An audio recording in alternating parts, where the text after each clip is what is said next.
All right, welcome back to Central Valley Talk Live. Thank you for joining us, everybody. I'm Austin Breed, coming to you from our Tower District studios. It is 12:10 on this Thursday, the 29th of September. We are going to bring in our next guest. This is Shawn. He is an author. 10 Seconds of Business. Shawn, welcome to the show. 10 Seconds of Boldness. Of Boldness. I'm sorry. Oh, I need glasses. I'm getting older, and it's just, I can't read the screen anymore. Of Boldness. Okay, now Not bald, with an O. Oh, okay. We have the graphic wrong. That's why I'm we better reading this fix wrong. that in a hurry, huh? So, okay. So anyways, so tell us the exact name. It's called 10 Seconds of Boldness, Boldness. It's available at bookstores everywhere, including the big box, Amazon.com. The subtitle is The Essential Guide to Solving Problems and Building Self-Confidence. Tell us your story. How far back do you want me to go? I know we only got 12 minutes. So yeah. The basic gist of this book, I wrote a memoir in 2016 based on a recovery journey. I'm coming up on 36 years of clean and sober time. I was just a washed out drunk all through high school. Congratulations. Can you hear me? I said congratulations. All I'm going to say is I've got a bracelet here that says no matter what, one day at a time. So there you go. That's awesome. Thank you so much. And, the quick and dirty of it is, right as I was finishing the publishing of that, Austin, I got this wild hair to come out with a goal-setting book. I've been in sales and marketing for, at the time, about 25 years. And I just wanted to put something out there that was kind of an amalgamation of my experience in recovery and my experience as a salesperson. And for the primary intent of, I've accomplished a lot of goals in my life, so let's put something out there and see what happens. Well, the quick and dirty short story of this is about 3 years into the process, my sales went through the floor, and I'm sitting here writing a book on trying to be inspirational and encouraging to other people, and I couldn't even meet my own goals, and I felt like a total failure. Well, a lot of people suffer from imposter syndrome and fear of failure and rejection and all that. In sales, you got to kind of get out of your comfort zone. And part of that includes doing cold calls. And I did not like to go after calling people out of the blue, even though it's part of my job. I'd do much better in a networking environment. So I came up with this concept just before the pandemic. I grabbed a Sharpie and a Post-it note, and I literally wrote on a Post-it note those 4 words, 10 Seconds of Boldness. And the story is I stared at it. We don't always do what we think we're going to do or want to do. Mm-hmm. I stared at that Post-it note for about 2 to 3 weeks before I finally got the courage to pick up the phone and call. The long story shorter is over the next 2 years during the pandemic, when everybody's businesses were crashing and dropping by 30 and 40 and 50%, my business actually jumped 22%. And that became the impetus of what I needed to include in this book from a personal experience standpoint, to show that, you're not going to be perfect. You can actually go through these storms and come out the other side. But I needed to incorporate some other folks so it wasn't all me, and we'll talk about that in a second. But that's the quick and dirty of how this book came to fruition, and it's helping people's lives as we speak. Talk a little bit about, the perfect reader for this.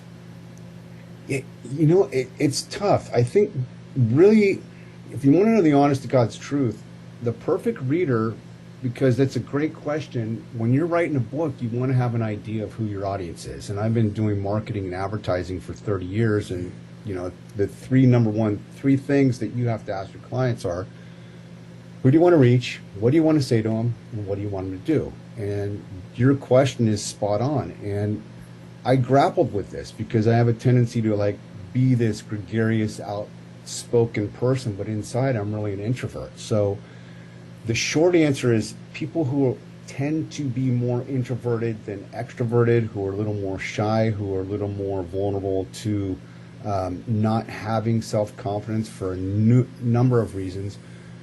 But I dedicated this book to my wife, and the reason I did that is I wanted her to lean in and enjoy this book because she struggled with her own battles of confidence and excuses and different things like that. So the ideal reader is somebody who battles with those very normal human experiences but hasn't yet found a way or found the courage to push through and it's overused, but to get out of their comfort zone and take one step forward. So I took it down to a simple level and said, can we do 10 seconds? Can we have courage for 10 seconds, just like a little kid jumping off a cliff into a 12-foot drop into a pool of water when you're 6 or 7 years old?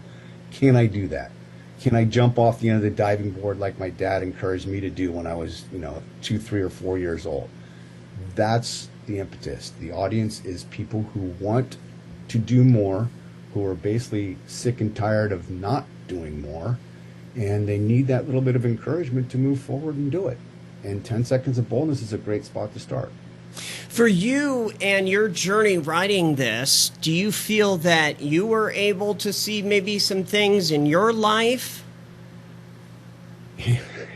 You're asking some really good questions. And, the bitter irony is, if anybody's ever prayed for, there isn't a lot new in this book, it's just the application. But if anybody's ever, quote unquote, prayed for patience, you got to be careful what you pray for, because what I've done in that situation is I've had a whole lot of opportunities where the line's too long, I'm cut off in traffic, the light won't change, I'm late for the plane. I get tons of opportunities to practice that word patience, and I don't like it, so it makes me even more irritable. But the irony is, every single little bit of advice that I put in this book, whether it was from me or some of the 5 or 6 or 7 other people that contributed to it from their own experience as professionals, either neuroscience, teachers, coaches. Steve Lavin gave a great contribution talking about incrementalism, who's a famous coach for UCLA and now down at USD, and a small business owner. So I have to face this stuff on a daily basis. And the irony is, September is the first month in the last 9 that I have not hit my quarterly goal. So I'm here having this interview with you guys to tell you, what? The wheels aren't going to come off the bus if we're not perfect or we miss something one time. I had to dig in deeper to this stuff that I just put in this book and say, okay, where did I mess up? What can I do differently? And I sometimes have to lurk a little bit harder and get back to that 10 seconds of boldness for my own self. What's next for you? What's next for me is getting out there and encouraging more people. Maybe as a confidence coach, I don't know exactly how it's going to manifest itself, but I've been looked to as a leader for many, many years in work. My colleagues look to me for advice and encouragement. But the next obvious step, I think, is to create a show of my own and also start doing teaching, doing webinars and doing seminars to break this down, because 12 minutes or a half an hour is not enough time to get into it. And it's not heady stuff. It's simple solutions for complicated people like me.